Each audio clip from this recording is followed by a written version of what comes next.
It was a few nights before Christmas, and the locals were busy making extensive preparations for the festival. The narrow streets, usually thronged with people, were now almost deserted, and the last shops open were rapidly closing for the night.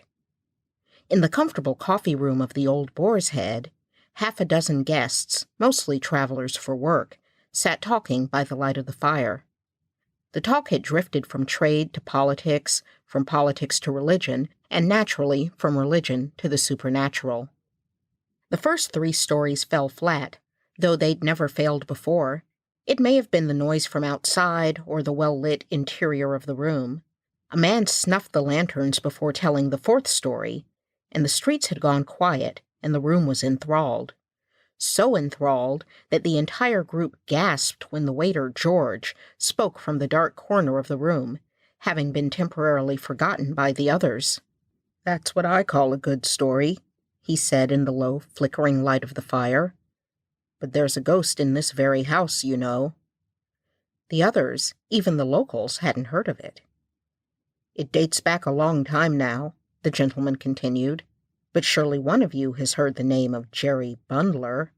One of the others, a man named Hurst, spoke up.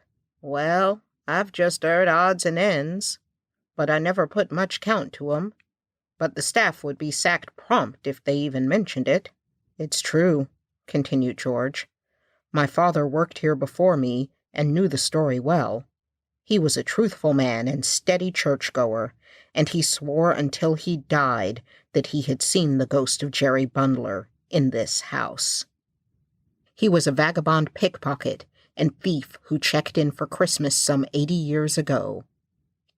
He ate his last supper right here where we sit and went up to bed. A pocket watch had fallen from his pack to the floor, but when a runner attempted to deliver it to his room, not knowing it was stolen property, of course, there was no answer from the stout oak door. Assuming he'd fallen quickly asleep, they set the watch aside for him to retrieve at breakfast. In the morning, the man remained in his room. As the afternoon neared, the staff knocked on his door once again, obtaining no answer. One worker went out to the courtyard and with a short ladder climbed onto the window-sill, while another waited outside the door. With a sudden smash of glass, the worker fell with a cry and landed in a heap on the stones below. As others gathered around him, they saw the pale face of the thief peeping down from the window above. Others joined the runner to break the door in, which had now been barred by heavy furniture. When they finally gained entrance, the first thing that met their eyes was the man's body, dangling from the top of the bed by his own handkerchief.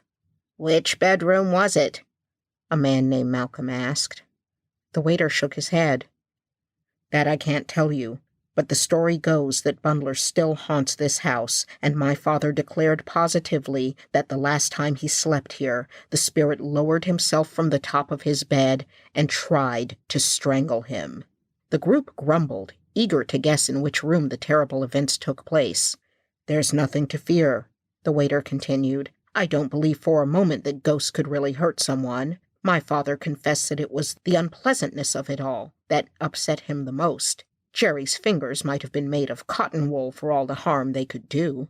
A mix of frightened and frustrated, the bulk of the group began heading to bed. George refilled a handful of whiskey glasses for the men that remained, before leaving the room to begin his final tasks of the evening. Hurst scoffed at the waiter's bravery, telling the others he'd find a way to put him to the test. Leaving the fire, he ran lightly up the stairs to his room to wrangle about his proceedings. Nearly half an hour passed, and the others began to grow bored. 2 more men had retired from the fire to their bedrooms, leaving only a pair left downstairs. Suddenly, George burst into the room and rushed towards them.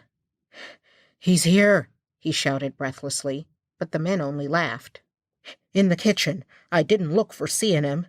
There's only a glimmer of light in there, and he was sitting on the floor behind the counter. I nearly trod on him." The others continued laughing. "You're frightened, George," Malcolm said. "You'll never make a man." "Well, it took me unawares," said the waiter. "Not that I'd have gone to the kitchen by myself if I'd known he was there, and I don't believe you would either, sir." "Nonsense," the man retorted. "I'll go and fetch him now. but George stopped him with a catch of his sleeve. "You don't know what it's like, sir. It ain't fit to look by yourself." He was cut off by a smothered cry from the staircase and the sounds of someone stomping along the passage. Suddenly the door flew open and a figure burst into the room. George yelled in fear and stumbled backwards as the others made fun. Lighting the lantern, George could now see it was only Hurst. He had changed into knee breeches and a coat, a massive wig gone awry, and his face was fully greased. As the light flickered in the glass of the windows, the group realized that Hurst was trembling and gasping for air. "I've seen it," said Hurst, with a hysterical sob. The ghost, whatever it is. I was coming down the stairs, and I felt a tap." He broke off suddenly and peered nervously through the open door into the passage. "I thought I saw it again," he whispered. "No, there's nothing there," said George, whose own voice shook a little. "Go on. You felt a tap on your shoulder." "I turned round and saw it. A wicked, pale, white, dead face." "That's what I saw in the kitchen," said George. Hurst shuddered and dropped into a chair. "It's the last time I come to this house," he stated. "I leave tomorrow myself," said George. "I wouldn't return to that kitchen again for £50. "It's uttering the man's name that caused it, I expect," said Hurst. "Having it in our minds. Practically, we've been forming a spiritualistic circle without knowing it." "It's odd that they should both think they saw something," said Malcolm, feeling uneasy for the first time. "I saw it as plain as I see you, sir," said George solemnly. "Perhaps if you keep your eyes turned up the passage, you'll see it for yourself." They followed the direction of his finger, but saw nothing. "Who'll come down to the kitchen with me?" said Malcolm, looking around. "You can go if you like," said Hurst. "We'll wait here for you." The stout traveler walked towards the door and took a few steps up the passage. Then he stopped.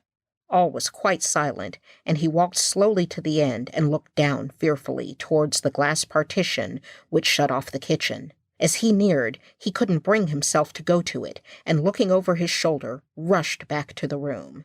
"Did you see it, sir?" whispered George. "Nothing at all," said Malcolm shortly. "Even as I fancy seeing anything just now, I saw nothing." Hurst sighed and finished his glass of whiskey. "Oh, I feel better now. I dare say you think I'm easily scared, but you didn't see it." "Not at all," said Malcolm, smiling faintly despite himself. "I'm going to bed," said Hurst, noticing the smile and resenting it. He rose from his seat and bid the company a friendly good night. Having heard his door close, Malcolm said, "I never saw a man so scared in all my life. Sort of poetic justice about it, isn't there?" But as he looked to George and the others, he saw fear in their eyes. One of them asked if anyone wanted to share a room for the night. "I will," said Malcolm. The other man who remained, Mr. Leake, scoffed. "I don't believe in ghosts," he said. "If anything comes into my room, I'll simply shoot it." "Bullets don't pierce spirits, Mr. Leake," George suggested. "Well, the noise would certainly wake the whole house," he laughed. "But if you're nervous, sir, the others will be only too pleased for you to sleep on the doormat inside their room, surely." "If you gentlemen would only come down with me to put the gas out, I could never be sufficiently grateful." Malcolm and his newfound roommate joined him, peering carefully before them as they went. They snuffed the light without issue and returned to the lobby, extinguishing the gas there, too, and leaving the small group in the dim light of a single candle. Suddenly, they distinctly heard a step in the passage outside. It stopped at the door, and as they watched with bated breath, the door creaked and slowly opened. Malcolm fell back open-mouthed as a white, leering face with sunken eyeballs and close-cropped bullet head appeared at the opening.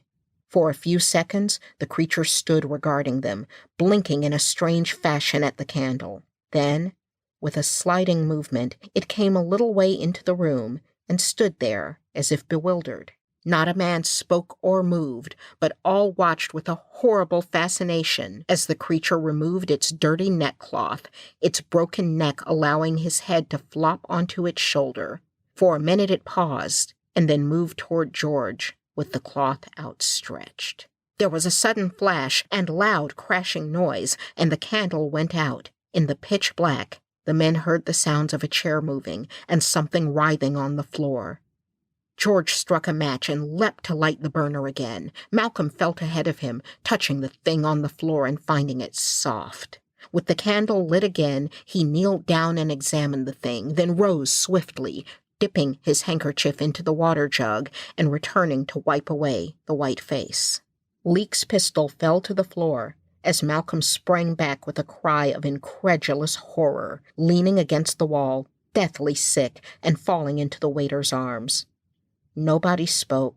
They simply stared, spellbound, at the still, dead face of Hearst on the floor before them. The Ghost of Jerry Bundler by W. W. Jacobs. Read by Terri Lynne Hudson.